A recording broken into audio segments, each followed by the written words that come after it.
Hi there. Hi, everyone. It's good to see you all today. And I want to say hi to the audience on Big Governmental TV that'll be on Channel 190 in the future. So you may be able to watch this again if you stand it. I'm going to talk to you about, I think, our greatest story that we've ever had locally, and that's our logging past. And I'll take about 45 minutes here to talk about it, and I hope you like it. We'll give you the recipe for vinegar pie along the way too. Anybody familiar with vinegar pie? It's huge during the logging area. Every lumber camp had a vinegar pie recipe. So let's go back to the start of the lumber era, which is about 1840 locally. If you go before that, the only real merchants here were fish and trappers. And the entire population of the Saginaw Valley of white people was only about 20 or 30 people. The rest were all Native Americans. And they did not live in the woods, they lived along the water. So the population was along the Saginaw River, along the Tittabawassee, but not in the woods. So the first white people to come into this area, a lot of them worked for the government and were sent to check the territory out. What is this area like? And they all reported back. Now consider, this was all swampland, mosquitoes, and they would write things like not 1 acre fit for cultivation, and nothing here except mosquitoes, swamps, vicious animals, and nasty Indians. You know, these were the reports that went back to the government. So the Michigan Territory, Michigan didn't become a state till 1837. So at the very beginning, the Michigan Territory was nothing. I mean, Bernie, who was probably the most famous person in Bay City, Bernie ran, and you'll find that I digress a lot when I talk. Bernie was the first person to run for president as a third-party candidate in New York, and he lost so badly to Lincoln that he got upset, and he thought, I'll go to the most godforsaken place I can find in the United States, and he came and bought the west side of what became later Bay City. So Bernie, I mean, this was the place to go if you wanted to get away from it all. So all these guys, and what they were ignoring was the obvious crop. The first crop was the pine trees. I mean, the entire state was covered with trees. I mean, Wisconsin, Minnesota, New York, all northern part of the United States was all forest land. And these were huge. There were 800 pine trees supposedly along the Tittabawassee River. These were the first trees in our area to get cut. And these pines were over 200 foot tall, and they would have no limbs so until the very top. So there was no knots, nothing. I mean, when they cut the wood, they got these long boards out of it that were beautiful. And so the first person to realize that, you know, we've got something here is timber speculators from New York State who started looking to the west because they cut all their trees. They went up into Ontario, they bought land, cut trees. They started looking west, and that got them into Michigan. So Henry Sage, McGraw, some of the early mill owners here in Bay City were New York residents. Henry Sage, even though he left us a library, Henry Sage docked all his workers in every paycheck to build the library and then give it to the city. So, and that was kind of a standard practice at the time. So when we look at it now, we think, well, Henry Sage, I mean, all these business practices, but it was an honorable thing to do to make a fortune out of nothing. And that's what happened here in Michigan. All these guys came in. Bay City was unfortunate because all the money flowed out of town. Sage, for example, lived in Ithaca, New York. His wife never came here. He had the largest mill in the world, and all the money went to Ithaca, New York, and he built Cornell University. So Cornell had Sage Library, the Sage Chapel, Sage Residence Hall. They were all named after Sage. And so that's how that all started. And Bay City becomes, you know, the ground zero here because of our water to transport these trees and the lumber out of town. And the trees from Michigan, or from our side of the state, pretty much built a lot of New York, Baltimore, Philadelphia, And of course, these were all wood before the big fires. Almost every city, every town has a fire because it's all wood construction. So everything gets replaced by stone. So a lot of the wood that came from Bay City doesn't exist anymore because it all burned up, including Bay City. Yeah, it's kind of the way history works there. So let's talk, they called it the battle against King Pine. So what was King Pine? These were all these trees that covered the whole state. And the way it would work was if you were a young man, a boy, an adult, whatever, and you worked the lumber, in the lumber industry at that time, you probably were one of the 14,000 local men and boys who went north into Michigan and worked in a lumber mill, lumber camp, cutting trees that were then brought down through the river system to Bay City to be cut by the same person that probably owned the camp. So a typical young man in the start of the summer, or start of the winter, excuse me, about September, would go into the woods and go into a camp and work all winter, and then in the spring when the logs came down, they'd come back down and work in the mill. So they had the two jobs. They usually worked for a mill owner. And so that was Bay City's story pretty much. So it was the battle against King Pine, and every fall about 14,000 men and boys from this area would go north. Our population grew really... Sorry, I'm trying to shut it off. Those have volume controls, you know. So it was about 40,000 men and boys from Michigan when this grows. Our peak year becomes 1888 in Michigan for lumber. Let me refer to my notes here a little bit. I should mention that when they started the lumber industry here in Michigan, they thought this is an inexhaustible resource, that we'll plant trees as we cut them, they'll grow, we'll just always have trees. What they didn't think was, of course, technology is going to improve in the lumber camp, and so that'll speed everything up, and we clear cut the state, as a matter of fact. So the season runs roughly from September to April. A typical camp would have, say, 100 men. I'm going to use that as an example. Say 100 people working in a camp. First thing they would do is they would divide into two groups. Half of them would get the camp ready. A food hall, a large bunk room, maybe stables for your horses, a blacksmith shop. So there were several kind of, tar paper buildings that would be built in the lumber camp. The other half of the men would build the roads that were needed to maintain a camp. The roads were made out of ice, and they would, with a horse-drawn team, drag a big tank of water up and down what would be the road, and it would drizzle water out the bottom, and they would do this, of course, in the winter, so it would freeze. And they had, at the end, it's almost like a Zamboni. You know what I mean with a Zamboni for hockey games? They run it on the ice, and it shaves off the top of the ice with like a razor blade, and so that ice is real smooth and when they refresh the ice. And that's what they would do in these roads. They would drive these up and down, and they would build up the ice, and at the very end they would run a blade down it, and the blade would smooth that ice off and create a little curb on each side, so that later when a sled is sliding down, being horse-drawn down the ice, the sled can't fall off the side of the ice because it had that little curb. So they would make two roads, the tote road and the haul road. The tote road was maybe 20, 30 miles and would be getting into the camp. So the camp is located in the woods, and you had to get to it, and you would come up that road. And then there was the haul road.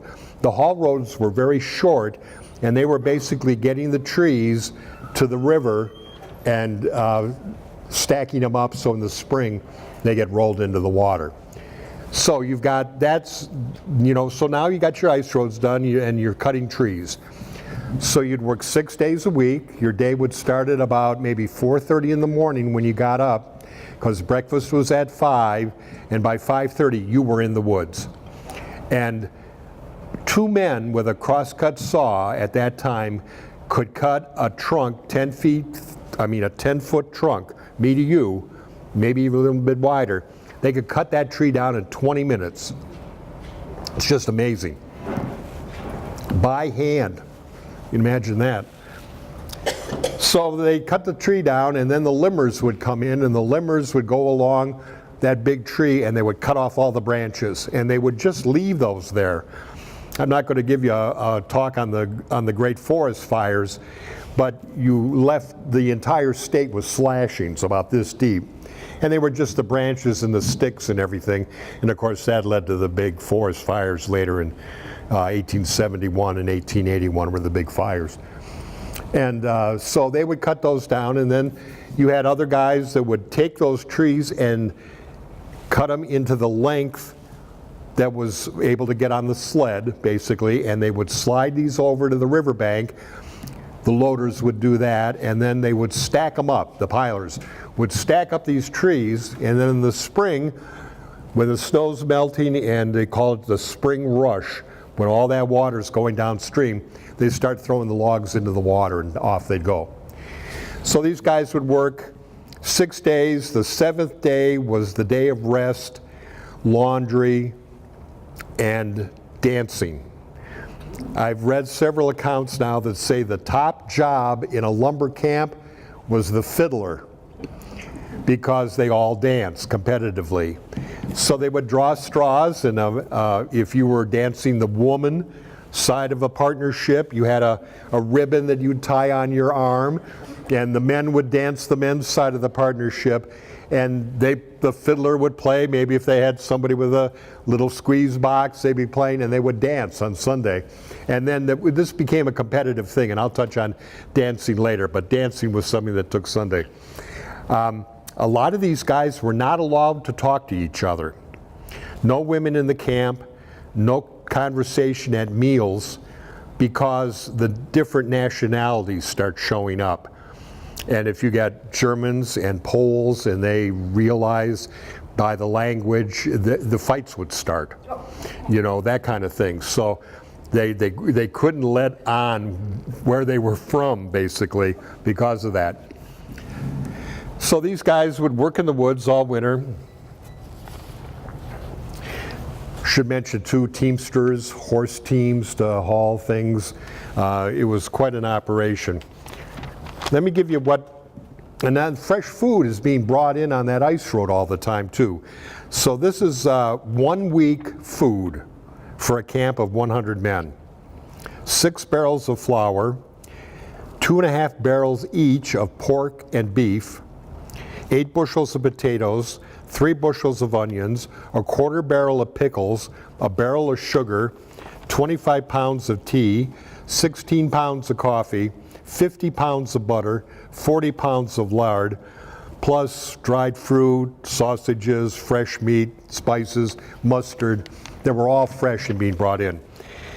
A couple things to note here. One is, if you had these men working in the woods, and you were the mill owner and the camp owner, you wanted them to work hard. So you wanted them to be warm, you wanted their feet to be dry, you wanted to be well fed, and so the owners provided that. So these guys were they're ready to go, and they ate fabulous food all the time. And I'll give you some more examples as we go here. So they ate real well, and the most important job in those camps was the guy that kept track of the money. Because if you're a mill owner and you're cutting trees all winter, and you're paying for sharp tools, and you're paying for food and everything, you're paying that out of your pocket. You have no income until spring, when the lumber starts to sell. So the scaler was the guy, and he had like a yardstick with a thing on the end, and it had all these numbers on it, and he'd put it on the end of a log, and then he could compute the length of the log and the diameter and look right at it, and it would tell him how many board feet are in that tree. And that became real important because wood was sold by the board foot, and it became, you know, a lot of money there. So your most trusted person was the person, the scaler, who was measuring the logs. That was the most honest job that was considered, because they were keeping track of how much money would be coming in, but it would be months before that actually came in. So they would cut down the trees, choppers, saws, swampers, skidders, loaders, teamsters, and the very last job was the river drivers. So in the spring, when all these trees now are stacked up on the riverbank along the Tittabawassee, the pine, the tobacco, all these that feed into the Saginaw River, and then the spring rush came along, they start putting the logs in the water, and they would go downstream. Now you knew which logs were yours because you put a log mark at the end of the log, which was a hammer, kind of with your logo on it, and they're all registered. You can go to the museum and find the book with all the log marks, and people every once in a while will find a log mark, and they can look up what camp did it come from, because the log marks were all registered. So they would stamp them on the end of the logs.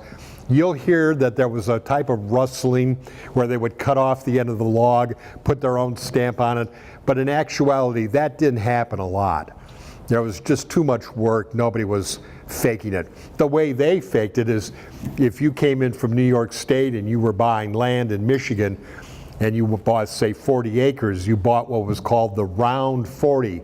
And it wasn't a square 40 acres, it was a round 40 acres, which means it was really 50, 55, 60 acres because of the curves. So all these guys were buying the round 40 just to make sure they got their trees, and some of their neighbors too, you know, so first come, first serve type of thing. So there was some dishonesty there, but it didn't happen so much in cutting the ends of logs off and changing the log mark. Then these would all be put in the river system, come down the rivers, and there were 100 mills between Saginaw and Bay City. Imagine that. There was no blank property on either side of the river for 20 miles, all camps. That existed until Hubert Hoover was the president, and they were called Hoover camps during the Depression, and there were people that lived on the river in tar paper shacks. And when you drive on River Road, you can still see some remnants of those platforms on the other side of the river. It was, that existed until the end of the Depression. One other digression here, all these methods of logging date back to Mesopotamia. They logged the same methods that they logged historically ancient times. And I think that's interesting because when they got into parts of the state that were very swampy and they had new technology, they could revert back to the old technology, get trees out the old way, and keep going. So there was old and new logging that was taking place. Let me mention that a little bit more. The technology that kind of brought the end of the logging era was two or three things, and they were local. One was the Wix Corporation in Saginaw. You've heard of Wix. Well, Wix came up with a different saw blade. When they started out, there was a saw with teeth, and but there wasn't a tooth to clean the kerf out.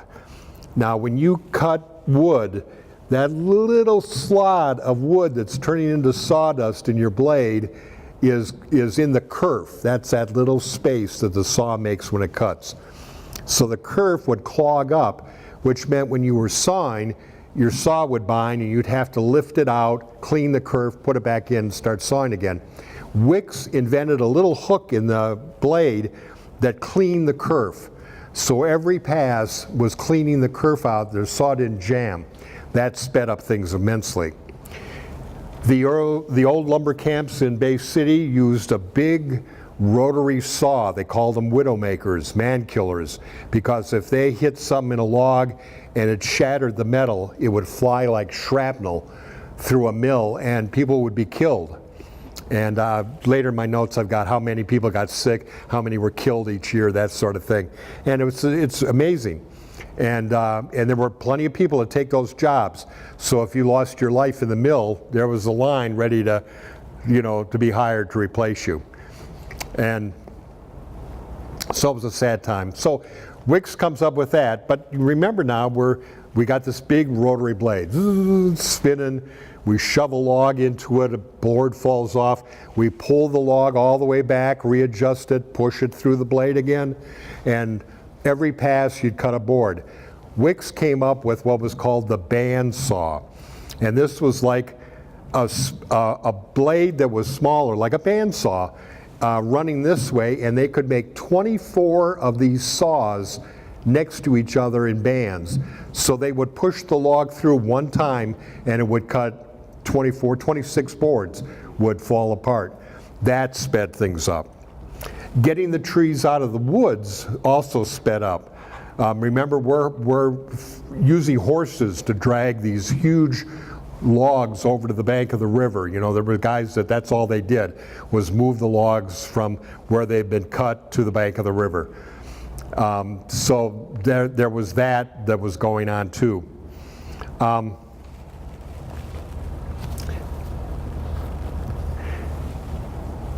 A lot of other companies, obviously wood becomes a big thing locally, building ships becomes big locally, but one of the other things was the boom companies. A boom, B-O-O-M, was the floating corral that logs with the same log mark would be put in. So you got all these trees in the woods, there's water's rushing out, you roll the trees in, it's during flood situation frequently, and so logs would float away into the woods and you let them go. You just kind of let them go, and you kept your logs moving. You didn't want a log jam when everything jams up. So you kept them moving, and the stuff that drifted away, later they would come back, and a lot of these rivers, they make an artificial dam up the water, would raise the water. These logs that are now in the woods would start floating again, and they'd push them back and get them in the river, and they'd send them on their way. That was called bringing up the rear, which we use as a phrase nowadays, but that's where that came from. The guys that cleaned the logs out of the woods were bringing up the rear. They would also prepare for the next year. So they would know, okay, we're going to cut these trees, we're going to pile them here on the river, and they're going to go in that direction, and you would clear the riverbanks so that when they got going, there was nothing for those logs to hang up on. So the last thing you'd do in the woods would be that. You would get the river ready for the next season's run of logs. That was all called bringing up the rear. And that was, you were done in the woods and you came down now to cut the logs. The boom companies kept the logs separate. The Tittabawassee boom was the largest of all the boom companies. Their books are at the Hoyt Library, and they have huge ledger books that list every log that came down the Saginaw River. It's just amazing to read this. It's also interesting to go to the Bay County Library and read the bridge tender records of number of times the bridges opened. And because, now consider a rowboat or a canoe or something short gets underneath the bridge, but the times they had to open the bridges, and it was hundreds of times a day. The river was incredibly busy. It's an amazing thing to read at that time how many people were using the river. Our population grows, 30,000 now. We bring in the auto industry later, and we hit our peak at 54,000 people in Bay City, and now we're at about 32,000. So we hit this peak and we go back down. There were deadheads. You'd get a log that would be waterlogged, and it would float with just one end of it out of the water. It didn't float like this, it floated like this, and those were called deadheads because it looked like a head in the water. So deadheads were collected and auctioned off at the end of the drive. Any logs that didn't have a log mark were auctioned off. So if you were a mill owner and you had contracts to provide so much wood to somebody out east, and you didn't have enough of your own trees, you could go to this auction and if the price was right, you could buy more trees to mill and meet your quota. Getting the trees out of the woods, that technology changes too over time. Are you familiar with the big wheels? They had a big wheel outside a restaurant in Grayling for a long time. There's a big wheel at Hartwick Pines. There's a big wheel that was built. It's a replica. It's at the museum in Sanford. These were huge. I mean, they wouldn't fit in this room. Big, gigantic wheels with a big tongue on it. And they would back these wheels, two big wheels up over a log, put a chain around it, pull that tongue down. It would lift the log up under the wheels. Then they would, with horses they would attach horses to the tongue, and they could pull this log out of the woods. Didn't need water, didn't need the snow, didn't need the ice, needed your big wheel. So that sped things up because now you're cutting trees year round. You don't have to do it just during the winter like you did at first. That sped everything up. So the difference in saws, the difference in the band saw, the big wheels, and the big wheels later, the narrow gauge railroad gets invented. And these were tracks that were this far apart. Instead of your standard gauge, tracks were smaller. And they would just, a small train would have logs on cars behind it, and they would pull those out of the woods. And the tracks were frequently wooden. So when they were done, they could move them real easy. They could just lift them up and move them. There's a story, I think it's Hubbard. Anybody familiar with Hubbard up north? A little town called Hubbard had the railroad coming through. Everybody thought, hey, we got it made now because the railroad is coming right through their town. Well, in the middle of the night, the neighboring town, they wanted the railroad. So they came over, they dug up all the tracks, they relayed them to their town.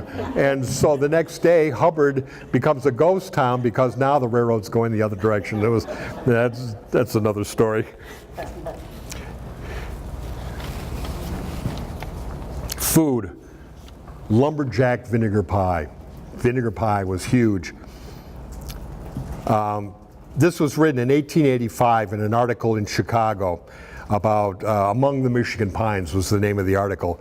And the author writes, the amount of work that a man can do in the woods will depend on the amount of food that he can digest when it's necessary to keep him in good condition.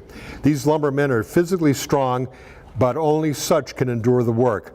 Our 55 men have consumed 20 weeks the following quantities of first-class provisions. So this is 55 men over 20 weeks. They ate 30 barrels of flour, 500 pounds of tea, 22 barrels of pork, 4,000 pounds of fresh beef. You get the idea. The list goes on and on of everything they ate. But the big one was vinegar pie. You needed a pie shell, of course. Vinegar pie was a half a cup of white sugar, half a cup of brown sugar, a quarter cup of flour, a little bit of nutmeg to taste, a dash of butter, 2 eggs, 2 teaspoons of vinegar, and a cup of water. So there was only 2 teaspoons of vinegar, but it was called vinegar pie. And they tried all kinds of different vinegars. It says here, distilled white vinegar may give the pie a taste similar to pecan pie filling, while apple cider vinegar gives it an apple taste. Both were used historically.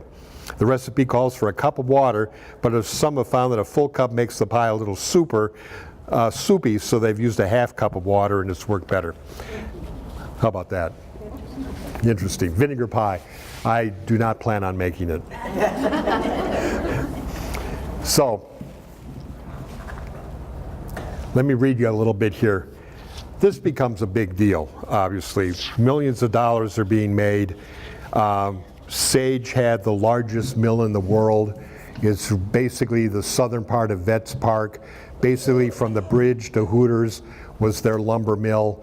Art Dorr owns the house that was the office for the lumber mill, and that was the Sage Mill, Henry Sage Mill.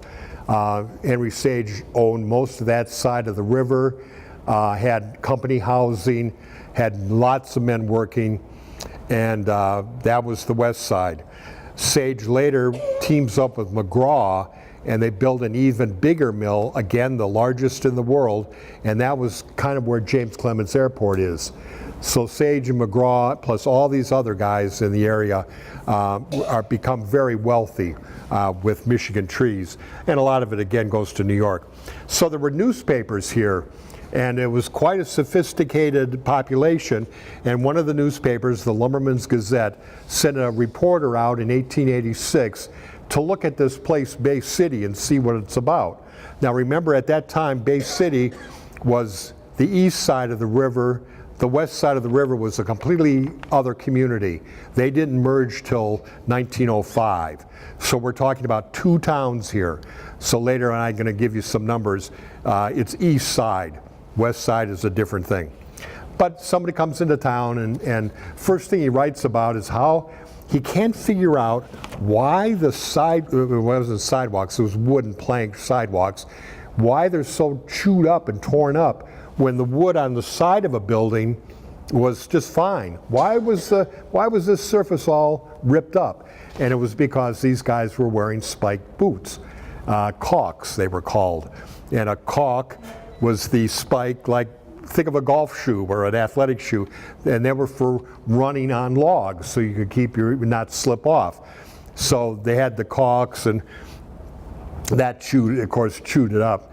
On the west side, I think it's Wholesale Electric is in the building. That was the city hall for the west side, which was called West Bay City at one time. The east side was called Lower Saginaw. You can imagine how that went over. So this is what this author wrote. Bay City is a surprise to the stranger from the east. It is much larger and more important than one expects to find. The streets are wide, with many blocks of fine stores well filled with the merchandise of the best quality. There are many stores here that do credit to the best business streets in the most prosperous cities to the east. So there was money here. There was, I don't want to say high society, but women dressed in finery, men dressed up.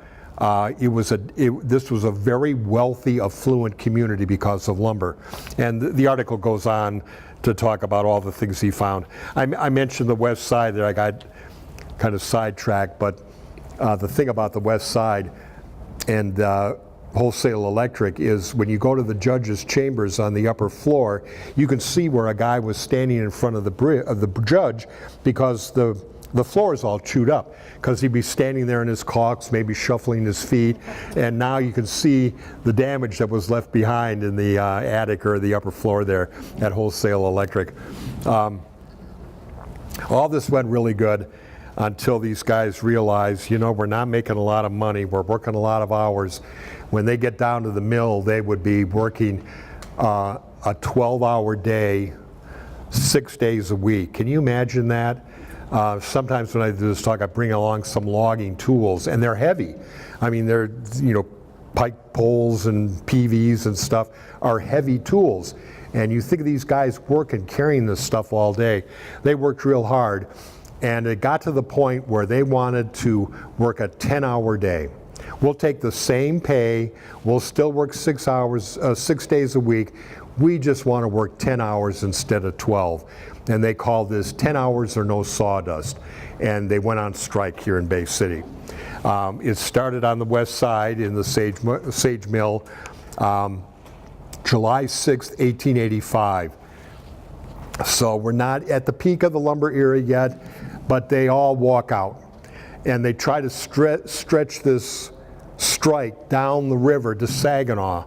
And it got so tense that the governor, Horatio Alger, calls in the state militia to form a line. And so in Bay City, they put a train together.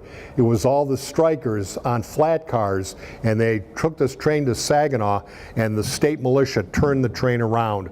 So the strike never spread into Saginaw. The other thing, it was very late in the mill year, so they didn't have a lot of, there wasn't a lot of wood yet to cut. Sage right away called, they all have company stores, live in company-owned housing. He immediately called the rents due. Any bills they had at the company store had to be paid. He really put the screws on them, and they eventually, the strike fails. This is considered the first organized labor action in the United States. It predates the the shirt factories in New York, shoe factories in Lynn, Massachusetts. It goes way back. We also, and I'll digress here, we were one of the very first places to have a local ordinance against child labor in Bay City. It came from the construction of City Hall when Robbie Waldo in 1897 fell and was killed. And he did it. I'll tell you the story here real quick. They're building City Hall. He falls from the roof. He's 10 years old, weeks shy of his 11th birthday. He's dead when he hits the ground. His dad worked at the City Hall. Robbie had a job, supposedly, and he would carry the roof tiles to the roof of City Hall, up 80 feet of ladder. Imagine being 10 years old, 8-pound tile, carrying it up 80 feet, given to a guy who would put it on the roof, and the back of the tile had 2 wires out of it, and the guy had a tool, and he put it on the wires, and he'd twist them around a little board, and that would hold the tile on. Then he'd take the next one, and just keep doing that. When Robbie Waldo's body was found, he had one of those hammers in his hand. So they knew he was doing more than carrying stuff up. He was actually attaching these. And child labor was already something that bothered a lot of people in Bay City because of coal mining. As many of you know, we had a big coal mining industry here at one time in Bay City, and they made all the shafts small because it was boys that were working in the shafts. A man couldn't work in them because you'd have to bend over, but a boy could walk through these shafts. And that continued until the railroad industry could be bringing in cheaper and better coal, and that ended the local coal business.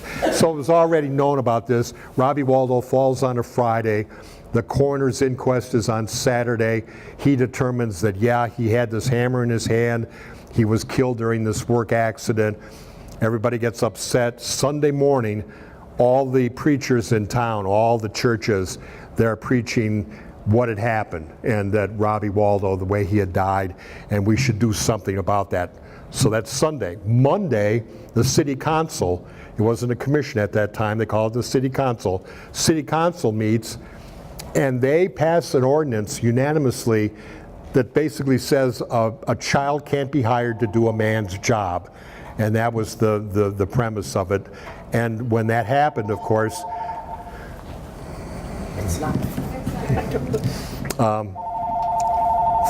forgot where it was at.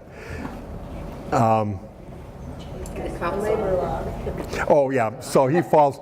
On Monday, they passed the ordinance that outlaws child labor, and basically first ordinance in the United States to address child labor. So it became a big thing. So back up. Strike of 10 hours or no straw dust. There were 2,000 men who rallied on that train on the 9th to try to get to Saginaw. But the militia came in on the 9th. The governor also came in, and because it was late in the season, there was a lot of pressure. They couldn't spread the strike, but it is considered the first labor action. And there's a historical marker in Winona Park to talk about that. A couple other things that happened at that time. You know how we all get paid on Friday? At that time, the lumber industry paid on Saturday, which means on Saturday you would get your money, which means within a couple hours you were dead drunk. So you were drunk on Saturday, you were drunk on Sunday. Monday, you called in hungover, and so, you didn't call in, you just didn't show up for work. So that was a big problem. So they moved payday to Friday because you'd sober up by Sunday, you'd be out of money. By Monday, you could go back to work because you needed more money. That's why we get paid on Fridays, is because the lumber industry moved payday from Saturday to Friday. So I always thought that was interesting. So we're in the 1850s, 1860, and I want to talk just a second here about Bay City itself. And I mentioned we had 2 communities here. When you go back to the Saginaw Treaty of 1819. This was the treaty that traded Indian land roughly from the Ohio border all the way up to Mile, Lupton, that area. All that was exchanged for a canoe, a gun, a couple bottles of bourbon, and some trade beads. It wasn't a real good deal. But that was the big treaty in 1819. So John Riley was the guy who was the translator. He was a local man, and he dealt with the Indians. He could speak their language. He becomes important in the negotiations. And afterwards, they give him 640 acres of land. It's still called the Wiley Reservation historically, and it's basically downtown Bay City. That was the Wiley Reservation. Portsmouth was the little town that was to the south. The other side of the river had Salzburg, Winona, Banks, as separate little communities. Banks, by the way, was not the River Banks. Banks was a Civil War general. He gets the 640 acres of land. James Frazier, you might remember that name, he gets 11 investors together, including Stephen T. Mason, who was the governor of the state of Michigan, and they form the Saginaw Bay Company. They buy half of Riley's reservation for $30,000, and they plat it out on paper, and they call the town Lower Saginaw. Judge Albert Miller would buy land from the Trombley brothers. He laid out the village of Portsmouth just to the south. Both Miller and the Saginaw Bay Company were offering lots for sale in Detroit. Then within a few months they'd sold some. There were about a half dozen houses here, the Globe Hotel, a dock, a warehouse, and a Wildcat Bank. The bank supposedly was a stump, and it was a hollowed out stump, and they put everything that was valuable in the bank in the stump because they didn't have anything else and there weren't enough people, so they used the stump. So they had this paper village. To speed this story up, in 1836 we become a state. In 1837 we go bankrupt as a state, and Michigan goes into a 10-year depression. I mean, we become a state, and for 10 years nothing happens because we have no money for the state of Michigan. There are no employees, there's a governor, not a lot is happening. But Bay City, in 3 years, there's this 10-year depression, but 3 years later, Bay City revigorates itself. The Wildcat banks get closed by the state. That ends the stump bank, that sort of thing. Frazier and his group couldn't sell very much land because of the financial climate. But Bernie and Fitzhugh joined up with Frazier, and they restarted. They called it the Saginaw Bay Land Company. They drew new plans. They called the community Lower Saginaw, and they made plans for a new community. Battery Park comes into being at that time. On Washington Avenue, every block had a free lot on that block that was given to a local church. So all the churches at first were little buildings along Washington Avenue. Then of course, you know, the members of First Presbyterian Church decide to invest a lot of money in the community and build Trinity Episcopal, St. Stan, all these other churches. But they all were kind of on Washington Avenue at first because that was the main street, Washington Center. It was woods, you know, it was out you got to Columbus Avenue and you were out of town, basically. So by 1846, there's a post office here. There's a new school. First sawmill comes in 1847. Judge Miller, by the way, has the first steam-operated sawmill, and he puts that in at the foot of 6th Street, roughly where the Doubletree Hotel was Judge Miller's sawmill. They still struggle to grow. There were about 130 people here. Henry Sage moves here, starts buying trees and land, builds the biggest mill in the world, and by 1854, there's 11 sawmills. Remember, we're going to grow to 100, but there's 11 sawmills at that time. And soon there's a doctor, a lawyer, Frazier House, the Wolverton Hotel are built. People start moving here. By 1859, there's 700 people in Bay City. By 1865, there's 4,000. By 1888, that's the peak year of lumbering here, 35,000 people living in Bay City. East side of the river. West side of the river had another 15,000. So that's where we're at, under 50,000 people. Then it becomes a political story. It's always fun to tell people this because I had no idea. 1857, Bay County separates from Saginaw and Midland County. And Bernie, who's a key player in all this, gets the state legislature to rename Lower Saginaw as the village of Bay City, even though it wasn't incorporated as a village yet. He wanted to change the name. They actually looked at Lakeview for a brief period of time and then settled on Bay City. So they had a very bitter political fight over this, and the reason for that is it came down to an election or a vote. Do people want to? Saginaw County went all the way to Alpena, and they had all the control. Saginaw had the courts. So if you lived in what's going to become Bay City and you've got to go to court to buy a piece of land, to do a title transfer, something like that, you had to go to the court in Saginaw. Saginaw did not, they wanted that business. I mean, it took you a day to get to Saginaw, you had to eat a meal, you had to spend the night in a hotel, eat breakfast, go to court, do your business. By the time you got out of court, you bought another meal, stayed another night at the hotel, came back to Bay City by horse around the river. So you can see it was a lot of money, and Saginaw did not want to get that up. So Saginaw says, okay, if you become a state, we got to have an election and vote on whether you're going to become Bay County or not, or stay Saginaw County. This becomes a big deal because they go to court to decide, is it just the people that live in the property that's going to become Bay County that vote, or does everybody vote? And the judge ruled it is just the people that are going to be in the new Bay County that vote. And of course the election was very much in favor of forming Bay County, and it did. What people don't know is the judge was the attorney that wrote the law. So he writes this law on how the vote should take place, gets appointed a judge, then here's the case that involves the law that he wrote. Kind of interesting. Let's talk about sin and debauchery now. Ooh, yeah. 110 liquor selling establishments on the east side of the river, 19 ballrooms and hotels, 28 saloons, 7 stores.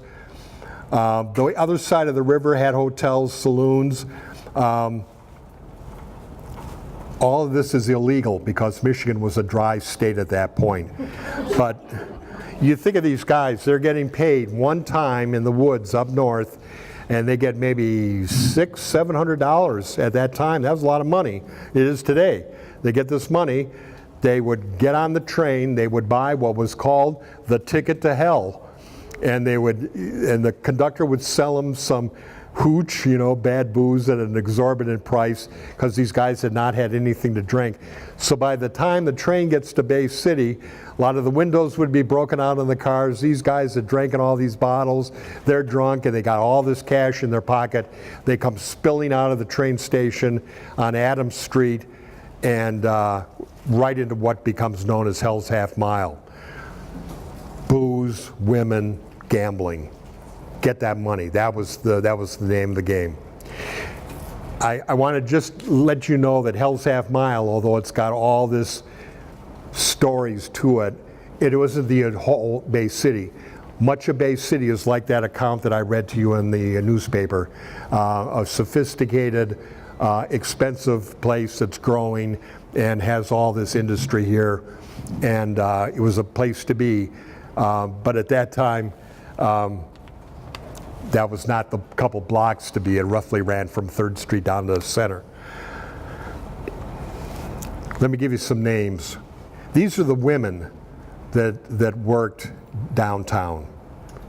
They were called the Belles of Water Street. In Saginaw, here they just call them pretty dancing girls.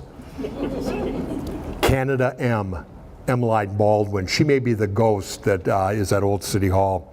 Emmeline Baldwin, Polly Dixon, Patty the Pig, Annie Cup O' Morphine Lou, Kissing Jenny, Patty the Packer, Mag Snay. Yeah, all reputable women. Here's the names of the bars, some of the bars that were in downtown. The St. James was in Winona Park, what Winona Park is now. Mike O'Brien's, the Valhalla, and the Idaho Saloon were on Water Street between 4th and 5th. The Dewdrop Inn was at Center and Water. The Red Light was at 4th between Saginaw and Water. The Blood Tub was on Garfield and 12th. George Cook's becomes famous. George Cook's was at 3rd and Saginaw Street. And I mentioned dancing earlier. Supposedly the story is that George Cook's, the dance hall was on the 2nd floor, and all these guys are dancing and going up and down, and they actually broke the floor and fall through into the bar below. Apparently they never stopped the music, and the guys that didn't fall kept dancing. It was that type of thing.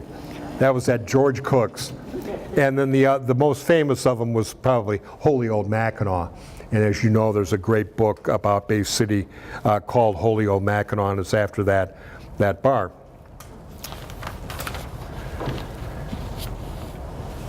Other notables from this part of the state. You had Patty the Racker, Guzzling Grant Jacobs. Found out that Guzzling Grant Jacobs was later arrested for murder and let loose. And Patty the Dog.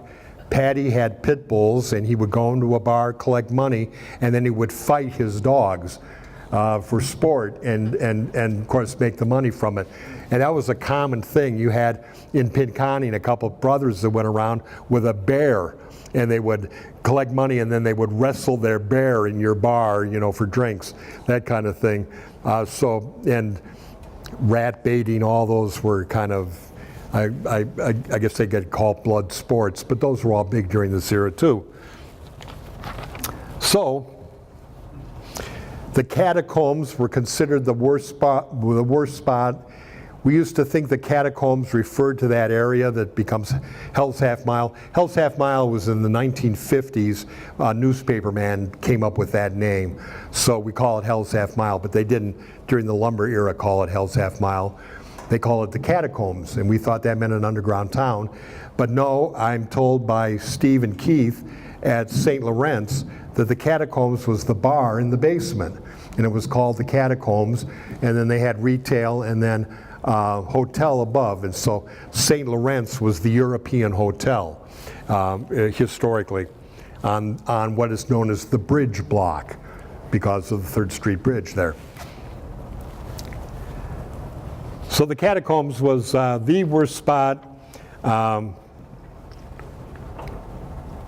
Polly Dixon was the madam for there. She dies of typhoid fever. It's thought that between Bay City and Saginaw there were about 1,400 prostitutes at that time. And the proprietors, by the way, of the European Hotel, we know their names, Bill Fuller, Joe Sutherland, Bill Brown, and Scotty. Somebody named Scotty.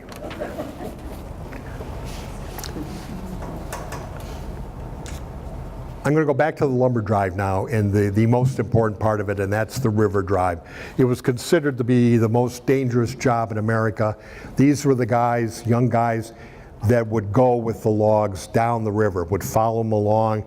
If they get hung up, it was their job to free the log jam and keep those logs going downstream to the mills. So they were young men because you didn't live long with that job.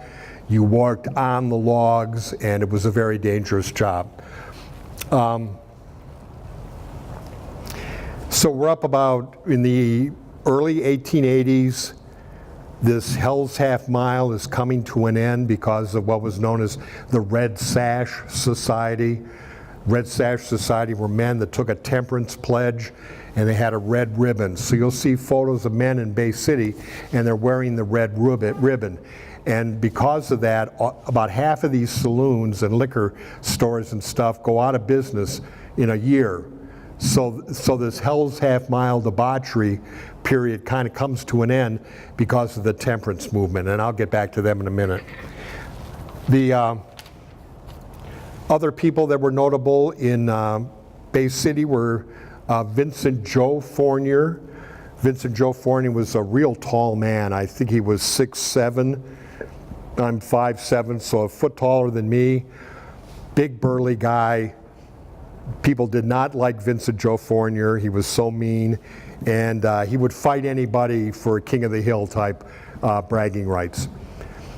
Fornear was unique because he had a double row of teeth. He had 2 sets of molars. So he had his child teeth, adult teeth came in, pushed out the child teeth, and then he had a second row of adult teeth come in, and because they couldn't push out the first ones, they slid up along the side of the existing teeth, so he had on his mandible, the jawbone, a double row of teeth along the bottom. So supposedly he could walk up to a bar and he'd take a bite out of it, spit out the splitters and say, "I'm Vincent Joe Fornear, that there my mark. Put them up, you know, who wants to fight?" You know, that kind of thing. He had these caulks on, remember, caulks were the shoes with the spikes, and he could jump in the air and stick those caulks in the ceiling and dangle upside down. There were all these stories about Fornear. There are authors that have made the connection by going through the hotel registers at that time in Bay City and have found the man who wrote the original Paul Bunyan story. And they put together a theory that this guy comes to the logging area and goes around to bars and say, "Hey, can you tell me anything about, you know, something larger than life?" And he heard about Fornear, and that later becomes part of the Paul Bunyan mythology. Now Midland had a guy too, Silver JackDriscoll. And Driscoll's an interesting guy. Oh, let me finish up on the jawbone thing. My dentist, I asked my dentist, of course, can this happen? I'd never heard of it before. And he said, yeah, there's about, and I can't remember, it was like 1% of babies born in the United States are going to develop this second row of teeth. And they know that right away, and they take care of that, and the kid grows up, normal teeth, never knows anything about that, and that happens. So it's very possible that Fornear did have that row of teeth. And supposedly after his death, he's killed by Adolphus Blinky Robertson on the dock that was roughly where 3rd Street Bridge is, Blinky Robertson. So they questioned Blinky. He said he did it. There were witnesses. They never arrested him. He was never charged. That's what they thought of Fornear in the community, with the murder walks away kind of. So on to Silver JackDriscoll. Driscoll was described as tall, strongly built, hair, mustache, and eyebrows the color of flax. So he was blonde. He was a first-class woodsman until he had a drink. And then he was, quote, was all Hades let out at noon. That was his personality. He came from Lindsay, Ontario in 1869. He serves a time here that I'll tell you about in a moment. But by 1872, he's arrested in East Saginaw for what was called highway robbery. And highway robbery was any crime you did on the street. Like if you held somebody up, that was highway robbery. So it was like, you got 5 years for every dollar that you got. So he gets $5, and they give him 5 years, and he serves his time in 1872. He returns to East Saginaw. What does any guy that gets out of prison do when he returns to Saginaw in that era? He opened up a saloon. By 1881, he's arrested again for highway robbery. $3 holdup of a man on Lapeer Street, and he serves another 3 years. Because of the record, he got the maximum, 15 years, $5. I'm getting close to my end here, and I want to wrap this up by talking to you about a book by a guy named John Fitzmaurice. Fitzmaurice writes a book in 1886 about everything I've been telling you, about the lumber camps and that sort of thing. He had an interesting background. Fitzmaurice had been a newspaper man, ran into alcohol problems, tries to get himself straight by becoming a temperance speaker, can't make any money doing that and can't support himself, so he starts writing for the Lumberman's Gazette and these smaller newspapers that describe the era. And he writes a book. He gets hired by the Sisters of Charity, who become the Sisters of Mercy, who become the nurses at St. Mary's Hospital in Saginaw. And they were the first people in the country to sell you a certificate that was basically health insurance. So if you were working in a lumber camp, you bought the certificate, and if you got hurt and you could get to what's now St. Mary's Hospital, the Sisters of Charity would take care of you because you had bought this little insurance policy. And you could add to your insurance because at that time, imagine this, if your insurance, you gambled on the severity of how sick you were. So if you thought, well, I'm young, I'm not going to be too sick, I'm only going to get a little bit of insurance. But if you were older and you'd seen men around you get hurt or die, you bought more insurance. And because you could buy it and add to your insurance, and you cashed in your insurance by, oh, you get a week in the hospital, or you get 2 weeks in the hospital, you bought it by time, you could buy more. And so Fitzmaurice gets the job of going through some 400 lumber camps selling certificates to lumbermen. So he was real popular. They all wanted to see him. They all wanted to increase their insurance. And you think of it, he's been visiting all the lumber camps. He knows the stories. He could tell you, they'd all ask him, hey, what happened? We heard that somebody was killed in the woods over by Mile, what happened there? And he could tell them because he would know. So he would spread these stories. So he writes a book in 1886 for the state of Michigan about these lumber camps. It's a fascinating book. Half the first part of the book is him looking at Saginaw and Bay City 200 years in the future, which have been 1988, and what would this area be like? And I would tell you that his projection was there'd be 20 million people living here, that we would have spread as a metro area halfway up the Thumb and up the other side of the bay, and we had flying cars. And the car hadn't even been invented yet, but he called them flying conveyances that we would use to get around.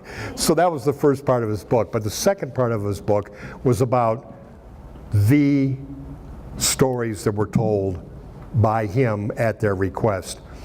And the top story was called The Story of the Lone Pine.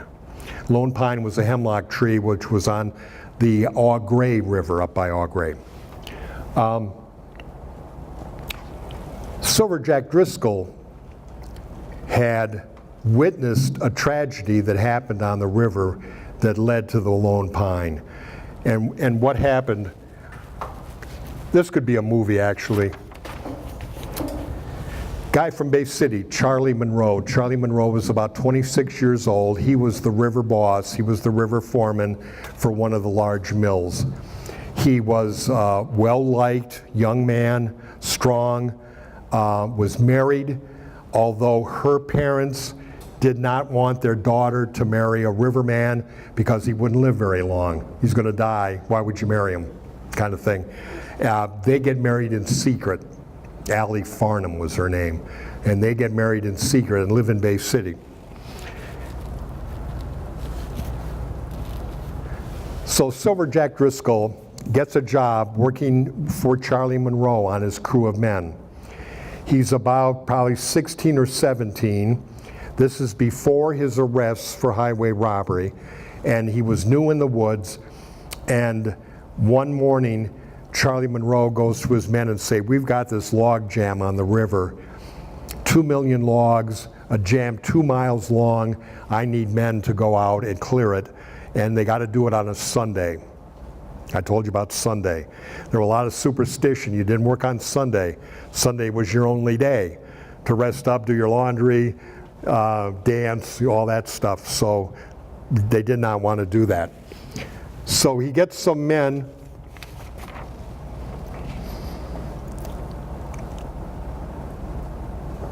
Yeah, they had a big rush. There were about 2 million logs to be put in the river. This whole drive was about 60 days of putting trees in the river to bring them downstream, and they jam it up about 2 miles long, and it was 15 to 16 tiers high. Now if you got logs, you put more logs on them and more logs, each one is a tier. So you think of 15 or 16 tiers, that's pretty tall and pretty long. So Charlie Monroe takes a bunch of guys out, and they're going to break up this jam and get it going again on a Sunday. He takes with him, we know their names, Pat Donahue, Steve Ridley, Josh Billette, Sandy McPherson, Mike Egan, and an Indian by the name of Bar Meat. So the jam goes. All of them are swept away to their deaths, including Charlie. Silver JackDriscoll, because he's new on the crew, was not all the way out on the logs on the river yet. He was by the bank of the river. He's the only one that survives.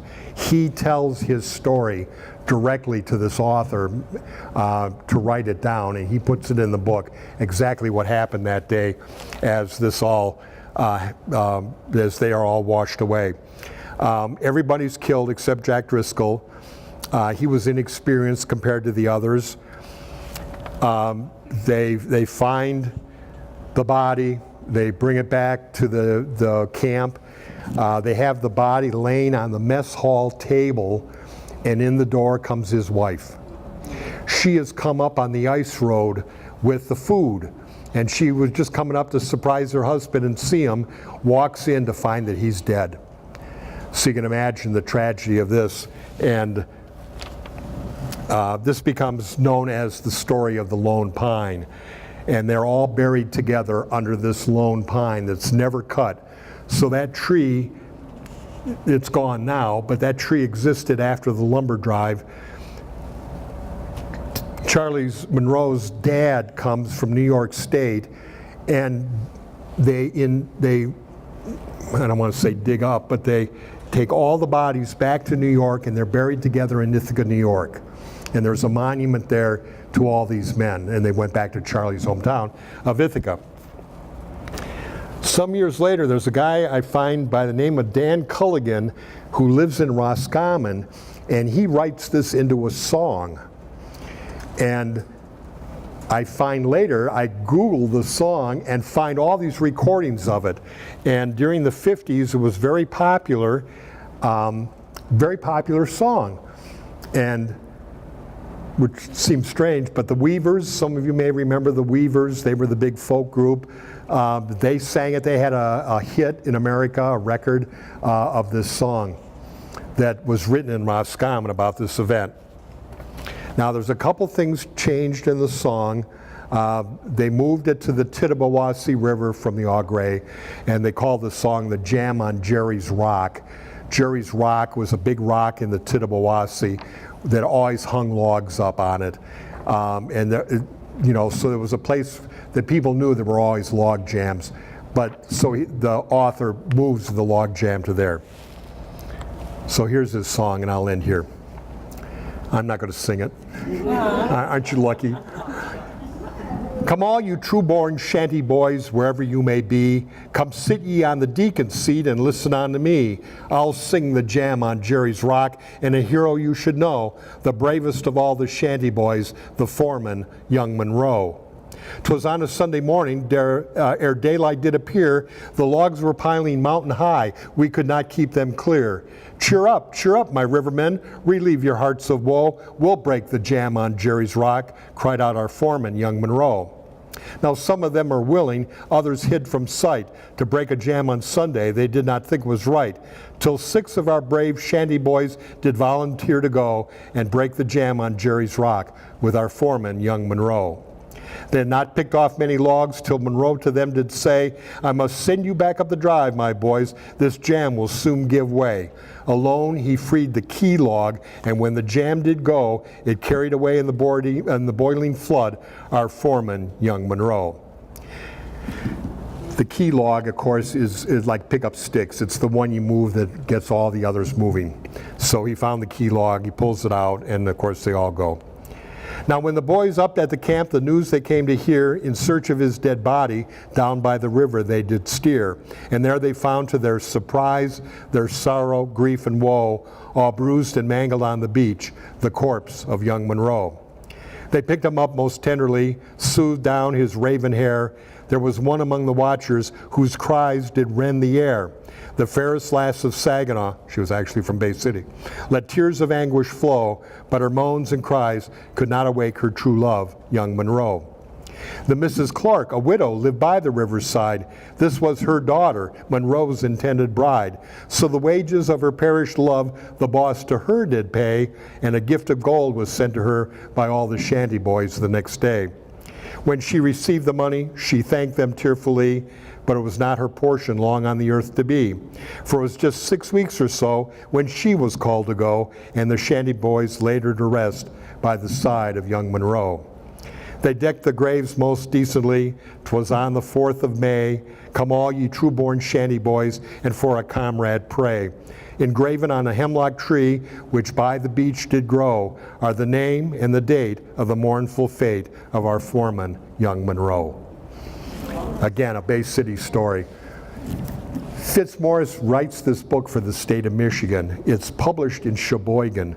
They print 30,000 copies of this book at the print shop, and they have a fire. All 30,000 copies burn.